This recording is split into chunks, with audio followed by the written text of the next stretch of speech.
Okay, so imagine this. You decide you are not going to sleep tonight, and then tomorrow night either. In fact, you are going to push through and stay awake for 7 full days straight. No naps, no dozing off, nothing. Just pure consciousness for 168 hours straight. Now, most people hear that and think it sounds tough but doable. Like, sure, you would be exhausted. You would need a lot of coffee, but you would get through it right. Wrong. What actually happens to a human body that is denied sleep for 7 days is not just extreme tiredness. It is something far darker, far more disturbing, and in ways that will make you genuinely uncomfortable. We are talking about hallucinations hitting as early as day 2, your immune system collapsing by day 3, your brain literally beginning to consume itself by day 5. And by day 7, the line between being awake and completely losing your mind becomes almost impossible to find. There is actually a real case behind this. A 17-year-old student stayed awake for 11 consecutive days as a science fair experiment. What happened to him during those 11 days is still referenced in neuroscience research today. So if you have ever pulled one all-nighter and felt completely destroyed the next morning,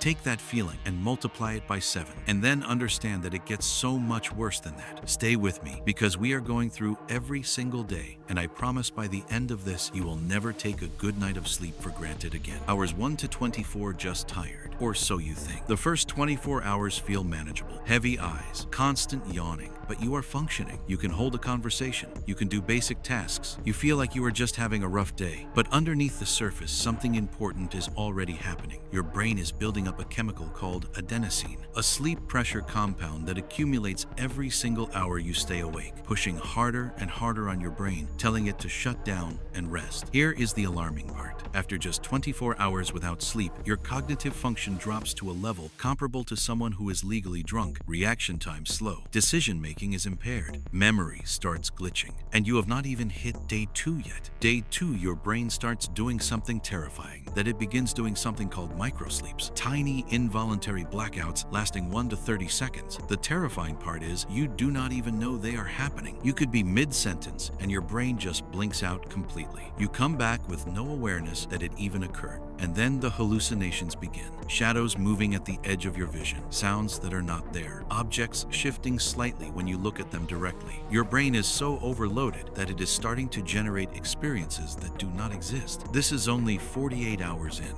Day 3, the physical breakdown begins. Day 3 is where your body starts collapsing alongside your mind. Your immune system, which depends heavily on sleep to function, is now seriously compromised. Inflammation spikes in your blood. You feel genuinely sick. Nausea, headaches, trembling hands, slurred speech. Emotionally, you are unraveling. Anxiety surges. Paranoia creeps in. Small things feel catastrophic. Your prefrontal cortex, the part of your brain responsible for emotional regulation and rational thinking, is one of the first regions to break down without sleep. The hallucinations are getting stronger, more vivid, more convincing. The line between what is real and what is not is starting to blur in ways that genuinely frighten people going through it. Day 4 and 5, you are not yourself anymore. By day 4, the person you were on day 1 is barely recognizable. Simple tasks feel impossible. Following a basic conversation takes concentration you no longer have. The hallucinations are now full and complex. Detailed visions, voices, conversations with people who are not there. Researchers call this sleep deprivation psychosis, a state where the brain becomes completely unable to separate reality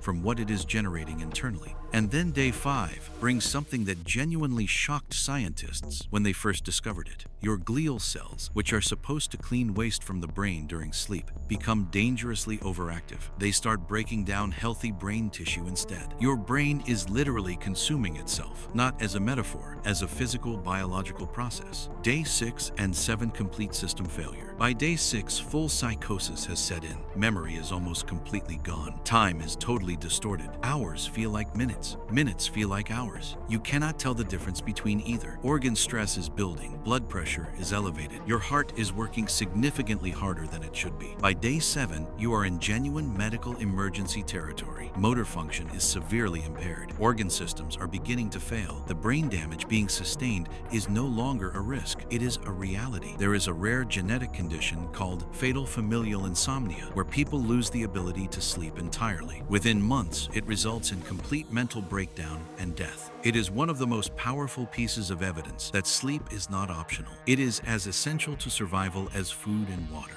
Every single night while you sleep, your brain is doing things that cannot happen any other way. Clearing toxic waste, rebuilding your immune system, consolidating memories, regulating hormones, resetting your emotional state. Without sleep, everything falls apart faster than you would ever believe. So the next time you think about sacrificing sleep for one more episode or one more hour of scrolling, remember what day 2 looks like. Remember what day 4 feels like. Remember what day 7 does to a human brain. Sleep is not laziness. It is not wasted time. It is literally keeping you alive and sane. Get some rest tonight. Your brain will thank you for it.